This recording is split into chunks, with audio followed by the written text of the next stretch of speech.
Hola, ¿qué tal? Bienvenidas, bienvenidos y bienvenides a Romancero Talks, programa de charlas literarias organizadas por la librería Romancero Books, librería de literatura española y latinoamericana con sede en Londres, en Reino Unido. Este programa de charlas ha sido gracias a la colaboración de los institutos Cervantes de Londres, Manchester y Leeds, así que muchas gracias a los tres centros. En esta edición de Romancero Talks vamos a tener dos secciones o dos grupos de charlas. El primero es sobre literatura de las escritoras de la generación de plata española y el segundo grupo de charlas versará sobre la literatura de relatos. Y esta charla es la primera charla de ese grupo y vamos a hablar del libro Te quiero, viva burra, de Loreto Sánchez Seoane, que está aquí con nosotros. Hola Loreto, ¿qué tal? Buenas Hola, ¿qué tardes. tal, Jorge? Encantado de estar contigo. Igual. Loreto nació en Madrid en el año 89, comenzó su carrera periodística en el diario ABC y luego pasó varios años en la sección de cultura de El Mundo. Desde hace 5 años escribe en el periódico El Independiente, donde sus artículos sobre mujeres malentendidas u olvidadas han sido su seña de identidad. En la actualidad dirige la sección de cultura de dicho periódico. Te quiero, viva burra, editado por la editorial Círculo de Tiza, es su primer libro, aunque en el año 2019 también publicó un relato en el recopilatorio No me cuentes cuentos, junto a otras decenas de escritoras. Hola otra vez, Loreto. Buenas tardes, bienvenida. Es un placer tenerte en este programa de charlas. Así que vamos a lanzarnos y a hablar sobre el libro. Como he comentado, Te quiero, viva burra, es tu primer libro publicado, no sé si escrito, pero me gustaría que nos contaras cómo surgió ese libro, cuáles fueron las razones que te llevaron a escribirlo y cómo fue el proceso de editarlo. Pues el libro empiezo desde el principio, ¿vale? Yo cuando se monta El Independiente, ¿no? Que es un periódico que lo monta un exdirector del Mundo y a donde vamos bastantes personas del mundo, se abre un hueco, ¿no? Para hablar de cosas distintas, ¿no? Cuando aparece algo nuevo tienes como más libertad para hacer cosas distintas. Y yo lo que quería hablar era de escritoras, era una vez a la semana, hablar de escritoras o poetas, artistas, ¿no? A las que yo tenía mucho cariño y me había dado cuenta de que en conversaciones a lo mejor con amigas mías o con familia que no forman parte de este mundo, ¿no? Del mundo ni literario ni periodístico, no eran conocidas, cuando para nosotros sí que Sí, estaban en nuestro día a día, ¿no? Y también me di cuenta porque lanzamos un artículo de Silvia Plath, se conmemoraba algo, el aniversario de su muerte o de su nacimiento. Y el artículo tuvo muchísimas visitas, cuando Silvia Plath parecía algo como muy manido ya y sí, demasiado tocado. Y entonces me puse a escribir una vez a la semana, pues Silvia Plath, Alfonsina Storni. Al principio me centré más en poetas, porque también tienen ese componente trágico, ¿no? Que atrae más y hace que sea pues, más bonito incidir en sus vidas y saber por qué escribieron lo que escribieron. Y cuando llevaba como 15 o 16, me escribió Eva Serrano, que es la editora de Círculo de Tiza, y me dijo me escribió por un artículo de Alfonsina Storni y me dijo que le había encantado el artículo y que hablásemos porque le encantaría hacer pues una serie de biografías de mujeres.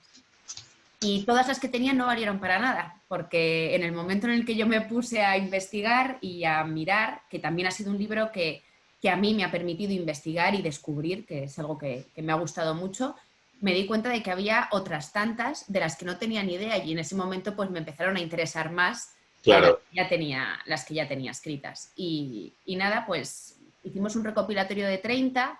No me acuerdo por qué al final se quedó en 27, es decir, se me olvida en qué momento eliminamos a 3, hicimos Ajá. grupos de 999 y nada, la verdad que fue un año escribiéndolo, mientras también estoy trabajando, por lo cual no fue dedicación completa, ¿no? Pero fue un año y fue un año muy bonito porque una mujer te lleva a otra, es decir, como te acabo Claro, de contar, Silvia Plath te lleva a Alfonsina o Alfonsina te lleva a Pizarnik y vas pasando de una a otra, incluso a las que no son, incluso Linda Lovelace te lleva también a lo mejor a una escritora o te lleva a una arquitecta, ¿no? Todas al final, que es lo bonito, tienen algo en común, ¿no? Y yo, por ejemplo, me hubiese gustado mucho hacer un esquema viendo cómo eran los puntos de unión de cada ajá, una, porque son mujeres que a lo mejor en el tiempo no han coincidido, pero sus ideas sí que eran similares y a lo mejor tenían a alguien en común, a lo mejor a un hombre, ¿no? Pero tenían esa persona en común que hizo que se dirigiesen más o menos por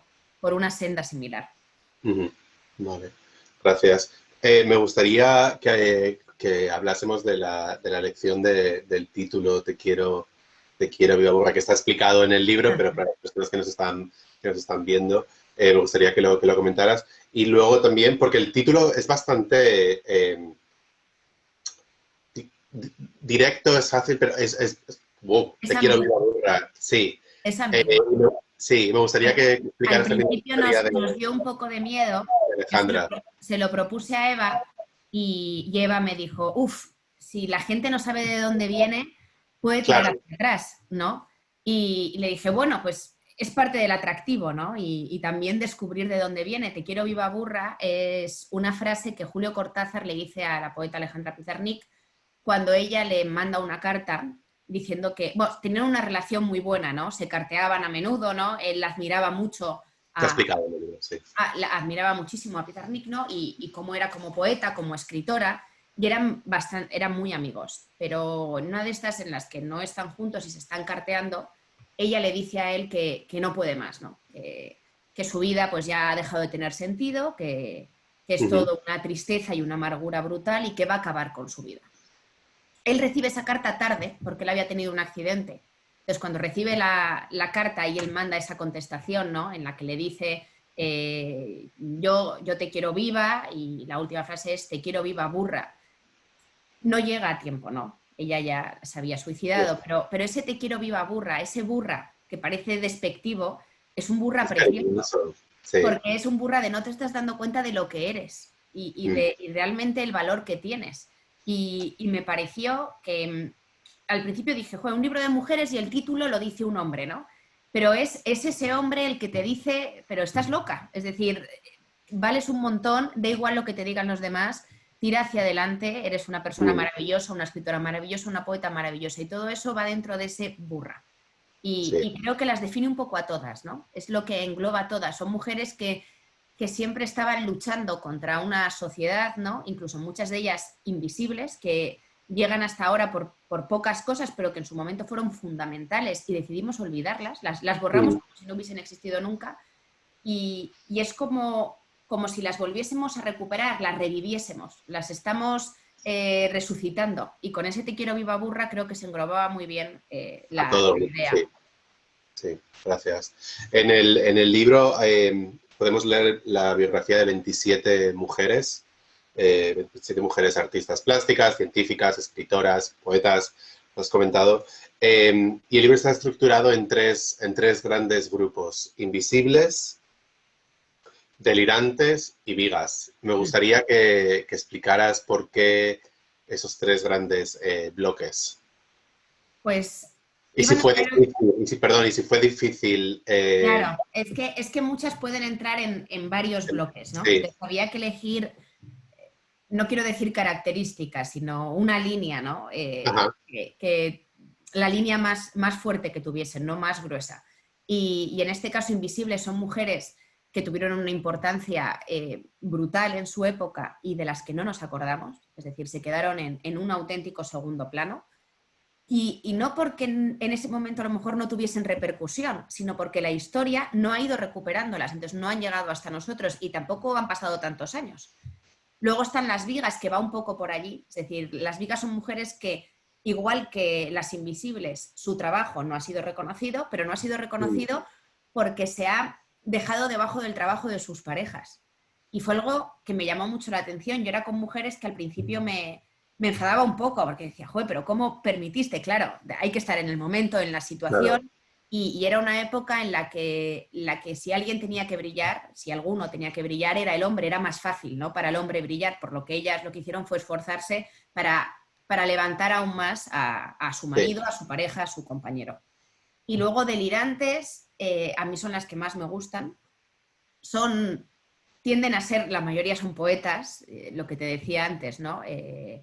Para sacar esa obra de ti, algo algo va regular, ¿no? No una persona tremendamente feliz y con una vida estable y normal, es muy difícil que llegue a tener esos sentimientos. Y estas delirantes, pues la mayoría son poetas y son poetas que sí que algunas tenían algún problema psicológico diagnosticado. Es decir, por ejemplo, Silvia Plath, que era bipolar, Alfonsina Storni, que bueno, se podía decir, ¿no?, que a lo mejor no estaba del todo estable, pero al final su decisión final, ¿no?, que es quitarse la vida por un cáncer, pues también le involucra dentro de estas. Quizá más que delirantes podían ser suicidas, pero no quise decirlo así porque no todas eran suicidas. Y sobre todo quitar un poco esa mancha de la suicida. Parece que la suicida estoy como una cabra y abro la ventana y me tiro, ¿no? ¿Qué hay detrás, ¿no?, para que esa mujer decida hacer eso cuando tiene un potencial feroz y una fuerza tremenda, ¿no? Gracias. Las vidas relatadas, las biografías, en realidad en todas ellas podemos apreciar que son mujeres comprometidas con su pasión, y de esa pasión consiguieron la gran mayoría llegar a convertir esa pasión, en un trabajo y ganarse la vida, ¿no? Me gustaría hablar de eso, de cómo llegaron incluso a ganarse la vida a pesar de chocar contra el muro 1000 millones de veces e ir contracorriente, ¿no?, contra una sociedad que no les permitía en realidad o no las aceptaba de cierta forma que fuesen mujeres profesionales y que eran brillantes. Pues yo creo que todas ellas, por ejemplo, tú y yo podemos tener una serie de convencionalismos sociales por la época en la que vivimos, ¿no?, por lo que nos dedicamos. Todos creamos o no lo creamos, ¿no?, vivimos un poco entre cuatro paredes que nos dicen dónde nos tenemos que ubicar y qué se espera de nosotros. Esas mujeres, esas cuatro paredes no las tienen. Es decir, están totalmente derribadas. Son capaces de llevarse a otro lugar, se extrapolan a otro sitio y no les da miedo. Y eso es lo que las puede caracterizar a todas. Se pudieron dedicar en mayor o menor medida a sus pasiones. Por ejemplo, una historia que me encanta, que luego si quieres hablamos de ella, pero Enriqueta Otero quiere hacer lo que quiere hacer, ¿no?, por su pueblo, por sus ideales, y es que da igual quien le diga que no puede hacerlo, da igual la cantidad de hombres que le digan que no está en el lado correcto o que no es su sitio. No que no es el lado correcto, sino que vale, es el lado correcto, pero tú mejor quédate en casa, ¿no? Y les da igual, es decir, no tienen nada las para, y sobre todo su pasión es tan fuerte que van contra viento y marea. Sí, me gustaría, de hecho te iba a preguntar ahora sobre Enriqueta Otero como parte del grupo de ese primer bloque de las Invisibles. Enriqueta Otero fue la secretaria personal de La Pasionaria, y de La Pasionaria todos hemos escuchado, ¿no?, historias cuando volvió a España, entró al Congreso de los Diputados, etcétera, etcétera, pero de Enriqueta Otero jamás. Yo de hecho la he descubierto gracias a tu libro. Y a la par de Enriqueta Otero me gustaría también hablar de Linda Lovelace, que no sé si se pronuncia bien, y Hedy Lamarr. Quizás aquí en Londres de Hedy Lamarr se sabe un poquito más porque se estrenó un documental sobre su vida hace un par de años, creo que en España también, ¿no?, me imagino. Sí.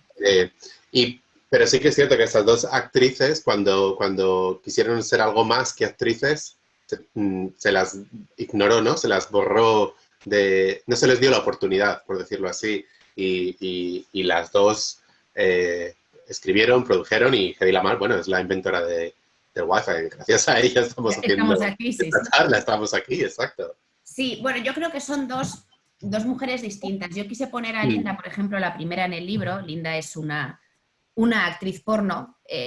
Por ella decimos lo de garganta profunda, algo que me llamó muchísimo la atención, ¿no?, siendo periodista. Pues no hay que explicar más, ¿no? Pero dije, joder, al final fue una mujer que tuvo una vida terrorífica, triunfó como actriz porno, ¿no? Salió de ese mundo y escribió una biografía que no está nada mal. Siempre era la actriz porno, siempre era la mujer que estaba haciéndole una felación a un tío, ¿no? Es una de las primeras en denunciar que lo que ocurre en la industria del porno es terrorífico, ¿no? Que ella, esa esa escena la hizo un poco coaccionada, incluso cuentan que había alguien que estaba con una pistola diciéndole cómo tenía que hacerlo, ¿no? Y que esa imagen que tenemos de esta chica, o que se tenía antes, ¿no? Esta chica mira cómo está disfrutando, ¿no? Bueno, pues no era así, ¿no? Y cuando ella intenta salir de eso y escribe su biografía e incluso se posiciona en contra del porno, ¿no? Y es muy activista, no la hacen caso, porque es la loca de la felación de hace 30 años, ¿no? Luego Hedy Lamarr, hay una parte que es tremendamente machista, es tan guapa que no puede ser lista, ¿no? Es decir, era tal belleza que valía para lo que valía, y en ese momento, bueno, pues valía para hacer películas y que la admirasen. Ella es la descubridora de lo que ahora, ¿no? A nosotros nos permite utilizar el wifi, el Bluetooth, ¿no? De los primeros pasos, y que se utilizó en su país, creo que fue con la esta de los misiles de Cuba, pero ahora no me acuerdo muy bien, y nadie le atribuyó eso a ella, ¿no? Es decir, se usó como si lo hubiese inventado, no sé, el pueblo. Bueno, no, el pueblo no inventa así, ¿no? Fue ella, y ella al principio pues tampoco le importó demasiado, ¿no? Pues bueno, yo lo he hecho, lo están utilizando, tampoco pasa nada. Y era un poco, se conformaban con haberlo conseguido. El reconocimiento no era tan importante, ¿no? Y en el caso de Enriqueta Otero, pues es el propio Partido Comunista, un partido al que le damos un toque feminista a lo mejor mayor que a otros partidos conservadores, el que deja a Enriqueta Otero absolutamente sola durante muchísimos años. Y es una mujer que ella estaba convencida de que la educación era lo principal para que el país evolucionase, ¿no? Y dedicó su vida a eso, y hubo un momento en el que se encontró sola en los Montes Gallegos, que no sé si has visitado alguna vez Galicia, pero no son un lugar para estar por la noche sola, ni sin casa, ¿no? Es decir, son duros de vivir. Y ella siguió con su lucha allí, después de que en el 36 todo estuviese perdido, ¿no? Y fue una mujer muy importante. ¿Qué pasa? Acaba la guerra, llega la democracia, y Enriqueta incluso hasta les da pereza, ¿no? Otra vez una mujer que nos empieza a contar lo mal que lo pasó y todo lo que tuvo que hacer, ¿no? Nadie la reconoció, y yo tampoco la conocía, pero mi familia es gallega y sí que allí tiene cierta fuerza, ¿no? Es decir, acordarse de Enriqueta Otero. Vale, gracias. En el libro también hablas de se me ha ido el nombre. Se me ha ido el nombre, perdón. De Marga Gil, que es una escultora de la generación del 27, y me gustaría hablar de esto ahora. Sabemos muchísimo de los artistas y de los escritores de la generación del 27, Lorca, Dalí, bla, bla, bla, bla, pero no sabemos mucho sobre las mujeres, que también las hubo.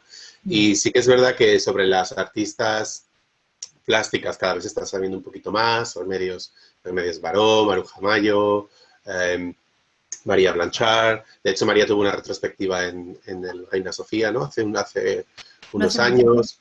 Sí. Y sobre las escritoras también está habiendo toda una reedición y redescubrimiento. Bueno, de hecho, el otro grupo de charlas de Romancero Talks versa exclusivamente sobre estas escritoras. Y hablaba con Cristina Linares el otro día de la editorial Renacimiento, ¿no? Sí que está habiendo una especie de nuevo boom sobre estas escritoras.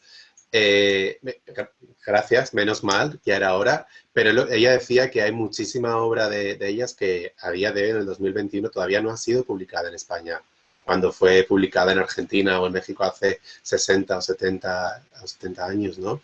Y la verdad que yo ahí me sorprende mucho, ¿no? Que llevamos 40 años de democracia, iba a decir democracia, y que todavía no se haya publicado, ¿no? Una parte muy importante de la literatura, de nuestra cultura también.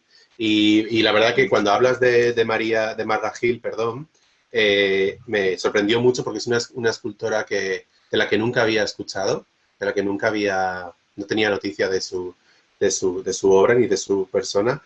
E incido en esto porque, bueno, yo estudié Bellas Artes en España y terminé la universidad en Bilbao, y en Bilbao cursé una asignatura que se llamaba Arte y Mujer, Y era muy interesante porque no solo te daba muchos nombres, ¿no? de artistas mujeres, sino que también te planteaba él cuando, pues en la época faraónica, cuando se construían los monumentos, etcétera, no se sabe quién los construyó, son anónimos, pero ese anonimato inmediatamente se relaciona con el hombre, ¿no? Entonces fue una asignatura muy, muy importante porque te permitía reconceptualizar todo.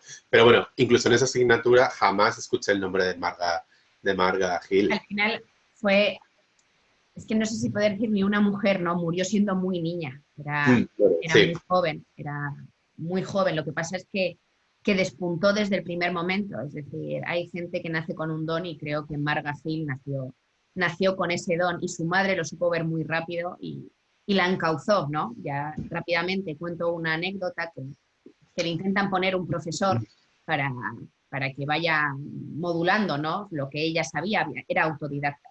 Y cuando el profesor vio las esculturas que hacía, le dijo a su madre, no la quiero tocar, porque la voy a estropear. Es decir, no tengo nada que enseñarle a esta chica y todo lo que voy a hacer es llevarla a lo mejor a un clasicismo, ¿no? O a una línea recta que no me interesa llevarla porque esta mujer va para otro lado, ¿no? Y tiene, ella era otra cosa fuera de lo común, ¿no? ¿Qué pasa? Que me hablas de la generación del 27. ¿Qué ocurrió? Los hombres de la generación del 27 no desprestigiaron a sus amigas de la generación del 27. Es decir, no había hombres y mujeres de la generación del 27, eran un grupo. Eso. En ese grupo estaban todos y opinaban todos. Solamente hace falta ver las fotografías. Hay muchas que son solo hombres, pero hay muchas en las que salen ellas, ¿no? Es decir, formaban parte de esa generación, de ese grupo y convivían con sus compañeros masculinos. Hemos sido nosotros, a la hora de estudiar, los que hemos eliminado a las mujeres, ¿no? Tú coges cualquier libro de texto, bueno, ya no sé ahora, porque hace 3 años Tania Bello, que es una escritora, Sí. Sacó un libro muy bonito que se llamaba Las sin sombrero, ¿no? Que son esas mujeres que se atrevieron a ir sin sombrero por la Por la calle en fecha de referencia a la todo. generación del 27. Y el Congreso de los Diputados, creo, se llevó, y creo que ahora sí que aparece alguna referencia de estas mujeres en los libros de texto, pero no creo que ni tú ni yo por lo menos no, cuando estudié la generación del 27 eran todo hombres. No, Sí. no las hemos incluido. Y eso es decir, eso es lo que hace que cuando tú ya tienes pues 30, 35 años, empieces a descubrir y digas, no me puedo creer que yo sepa tanto de, como decías tú, de Lorca, de Buñuel, de Dalí, ¿no? Me lo sé todo y encima todo nos llama mucho la atención y vamos 80 veces, no nos cansamos, ¿no? De ellos y estas mujeres no están en mi imaginario. Es decir, cuando incluso yo ahora sigo pensando en la generación del 27 y me viene una foto determinada de esa generación. Esta mujer fue fundamental, murió muy joven, se suicidó, para que veamos lo fundamental que es decir, Juan Ramón Jiménez sentía adoración artística por ella, ¿no?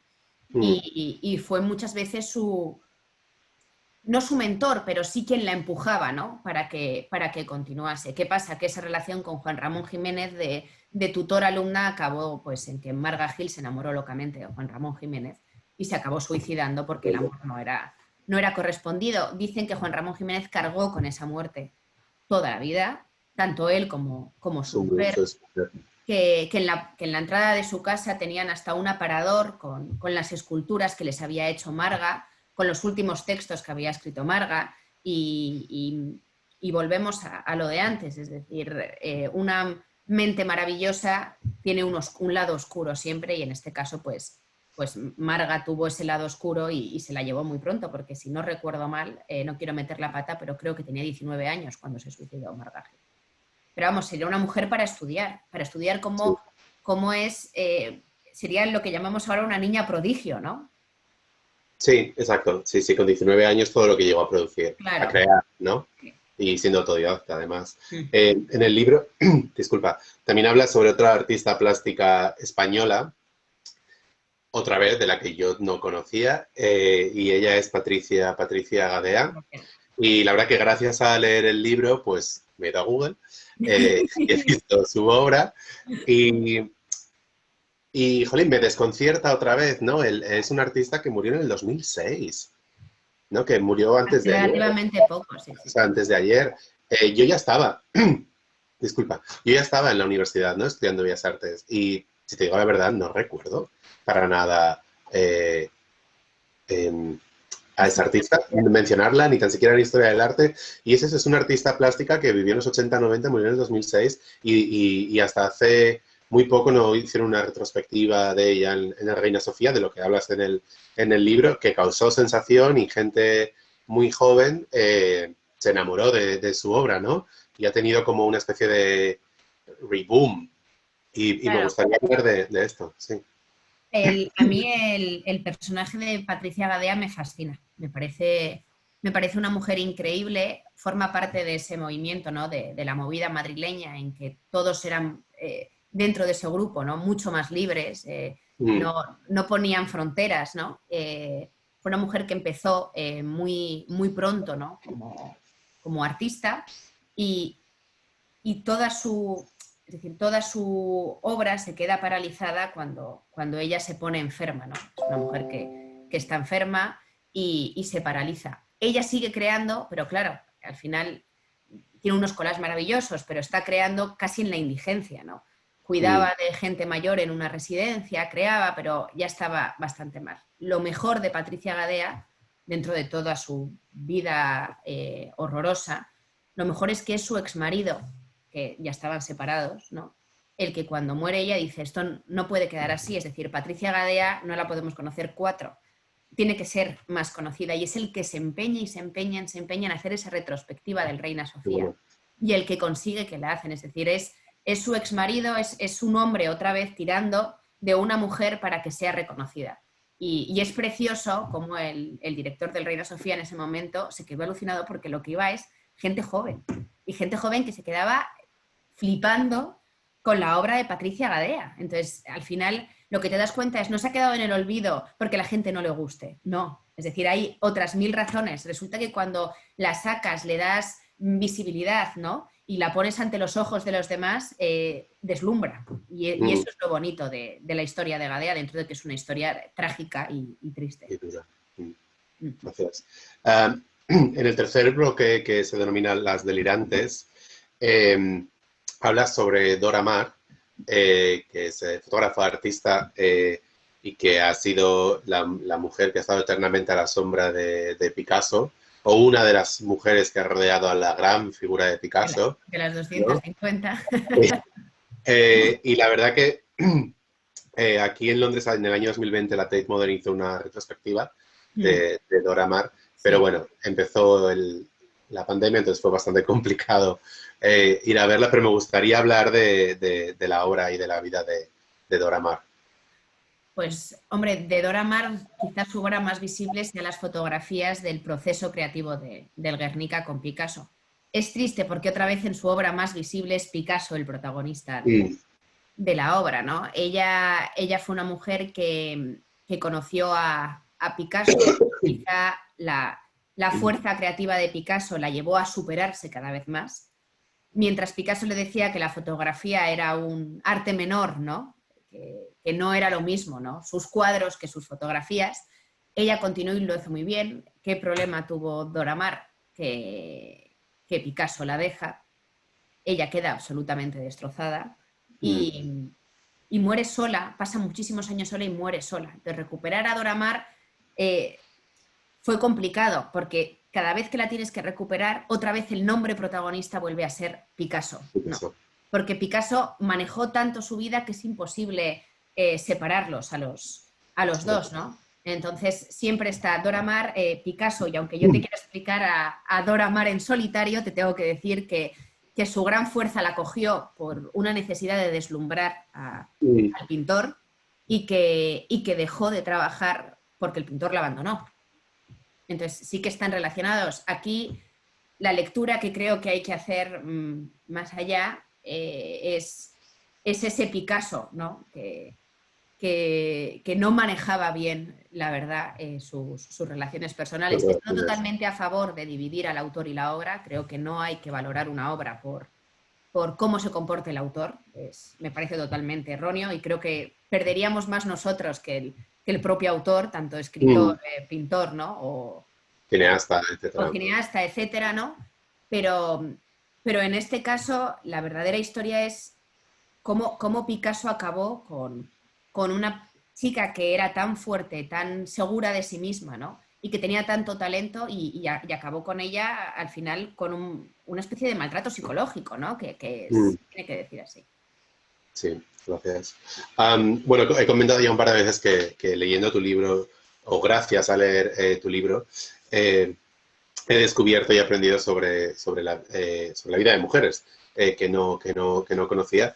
Y una de las que más me ha sorprendido es sobre Marion Mahoney Griffin, arquitecta. La verdad que esa parte del libro me ha dejado un poco noqueado, por decirlo así, porque no conocía su obra, su vida, pero cuando de repente descubro que era la mujer de Franz Lloyd Wright,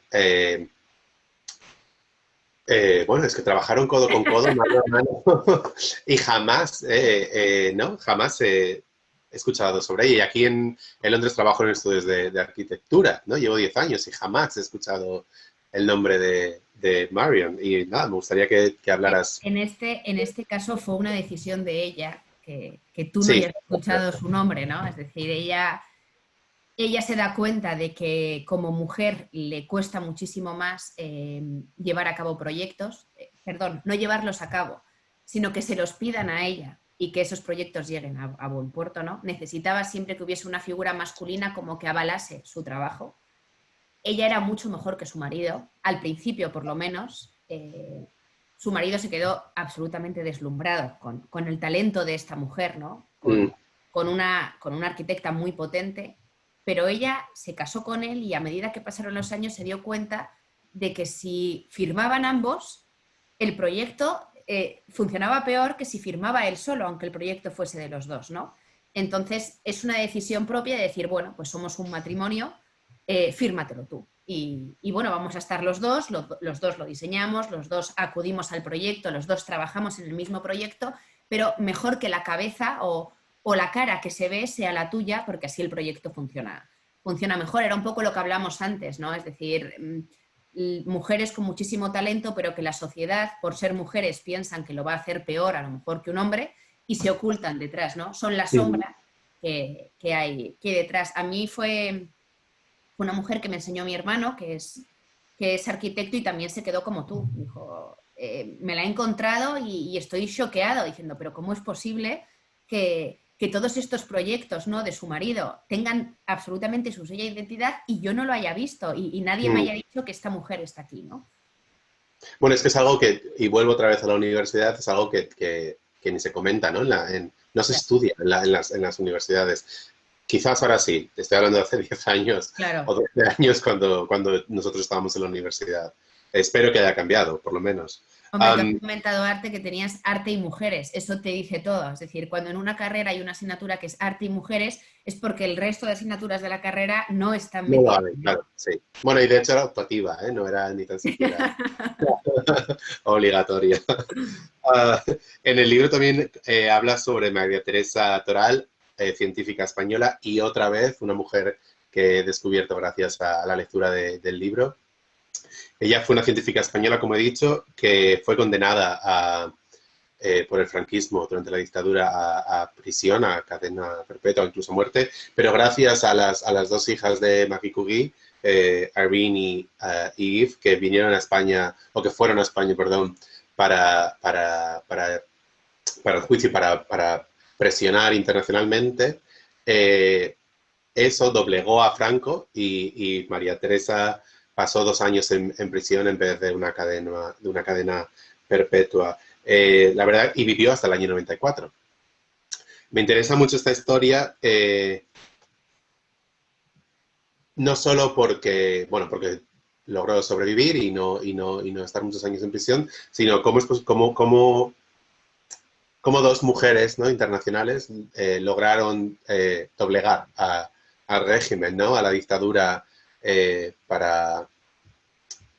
sí, lograron doblegar a la dictadura, básicamente. Sí, al final te das cuenta un poco, pues, cómo nos veían también desde fuera, ¿no? Es decir, las dos vieron que se estaba cometiendo una injusticia, era una científica maravillosa, la encarcelan porque ella realiza una serie de charlas, ¿no?, en contra del régimen, son charlas que se hacen en privado, ¿no?, en ese ocultismo que había que tener. Y pues al final la acaban pillando, ¿no? Y consideran que es una rebelde, que va en contra del franquismo y acaba encarcelada, ¿no? ¿Qué ocurre? Que claro, es científica, su obra es admirada por las hijas de Curie y ahí es donde viene lo bueno, ¿no? Son capaces de hacerle ver al mundo la injusticia que se está cometiendo en nuestro país. Se escriben artículos, ¿no?, acerca de Toral, acerca de qué está ocurriendo y la sociedad internacional se pone de uñas, ¿no? ¿Cómo es posible que en España se mate a científicos? Que al final es con lo que te quedas, ¿no? Un poco pues como lo de ¿por qué se ocultó tanto tiempo lo de Lorca, ¿no? ¿Cómo es posible que se mate a poetas, se mate a científicos? Y es verlas allí, ¿no? Yo encima cuando lo escribía era como una imagen que tenía, ¿no? Sentadas dos mujeres peleando para que otra mujer no fuese asesinada por sus ideas. Y cómo consiguen salvarla. Bueno, la salvación es que pasa un tiempo a la cárcel, pero la consiguen salvar de la pena de muerte, que ahora nos parece algo impensable, ¿no? Y entonces la sororidad de 1940, ¿no? Y cómo ellas sí que tenían fuerza en sus países, ¿no? Su país para mover conciencias, para cambiarlas, algo que aquí en España obviamente pues no había. Es una de las historias que más me gusta por eso, porque son mujeres salvando a mujeres y sobre todo científicas salvando a científicas, ¿no? Me parece todo muy, muy bonito. Sí, la verdad es que... Tampoco sabemos mucho de ella hoy, pero bueno. ¿Perdón? Que tampoco sabemos mucho de su historia ni de todo lo que hizo a día de hoy, cuando realmente estuvo al frente de muchísimos proyectos, fue una científica muy potente y también la tenemos. El franquismo borró. Otro de los problemas que tenemos en nuestro país es que si no hubiésemos tenido una dictadura, quizá habría muchas mujeres que sí que hubiésemos estudiado, pero el franquismo borró todo aquello que no iba acorde, ¿no?, a su ideario, y ahí estaban muchísimas mujeres. Sí, y luego no se han recuperado. Exacto. No hemos hecho el esfuerzo o el trabajo de volver a decir a quién nos dejamos por el camino. Yo creo que ahora, claramente sí que se está haciendo ese... Sí, ese trabajo ahora se está haciendo. Y estamos como en la salida, ¿no? En la salida de esa carrera de recuperar tanto artistas, científicas, escritoras, etcétera, etcétera. Yo creo, por ejemplo, hace 2 semanas se emitió en Imprescindibles el último documental de Las Sin Sombrero, las exiliadas, y en el primer ciclo de charlas de Romancero Talks, Jairo es una de las personas que está involucrada en el proyecto transmedia Las Sin Sombrero, y él hablaba, ¿no?, de que el primer documental que se emitió, incluso se estrenó en el Festival de Cine de Málaga, como película en sí, como documental, pero hasta que no llegó a la televisión no fue el ¡pum! Claro. ¿No? Y sí que gracias a ese documental y a los otros 2 documentales posteriores, sí que ya en cualquier periódico ya puedes leer más. Se han abierto un poco como las puertas a que ese tipo de literatura, a que ese tipo de obra o de conocimiento creado o investigado por mujeres en los años 30 tenga cabida, ¿no?, en los periódicos de grandes ciudades. Es decir, es hace relativamente poco.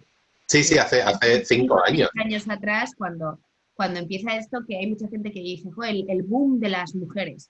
Bueno, bendito boom, ¿no? Es decir, exacto, cuando las hayamos recuperado a todas ya nos quedamos igual y empezamos desde cero, ¿no? Pero vamos a recuperarlas porque se lo debemos a ellas y también nos lo debemos a nosotros. Conocemos al final la historia solamente desde una perspectiva. Yo no recupero a mujeres por el hecho de que solo sean mujeres, es decir, no lo hago. Recupero a mujeres porque creo que nos hemos perdido esa parte de su conocimiento, esa parte de su obra. No seremos una sociedad bien formada hasta que no sepamos cómo hemos llegado hasta aquí. Y cómo hemos llegado hasta aquí no solamente depende de ellos, ¿no? También depende de ellas. Ellas tuvieron un papel muy importante y conocemos la historia como nos la han contado y nos la han contado un poco enrevesada. Sesgada, sí, exacto.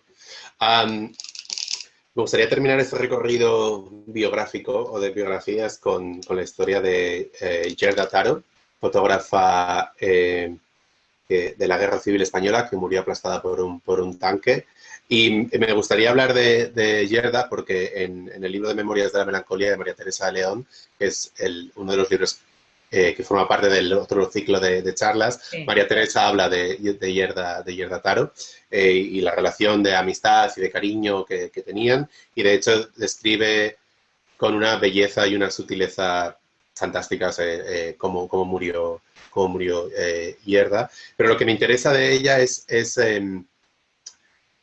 el concepto de autoría, ¿no? que ella tenía junto con su pareja. Y yo todo esto lo descubrí porque vi el documental de La maleta mexicana, creo que se llamaba. Sí.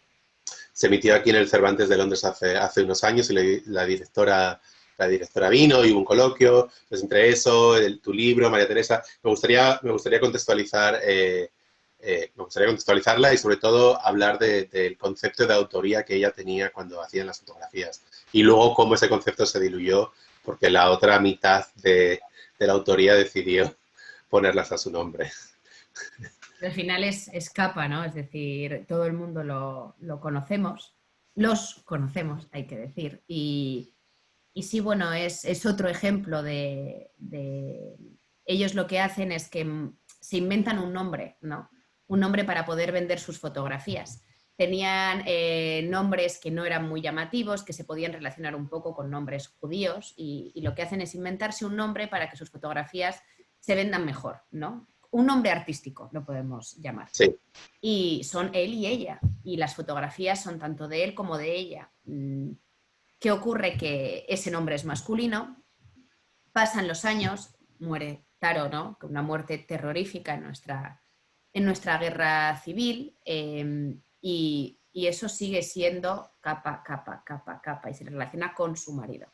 Tienen que pasar muchísimos años para que nos demos cuenta de que ahí la mayoría de las fotografías, y no la mitad, la mayoría de las fotografías, eran de Taro. Se empiezan a dar cuenta porque ven que hay una sensibilidad distinta, unos enfoques distintos.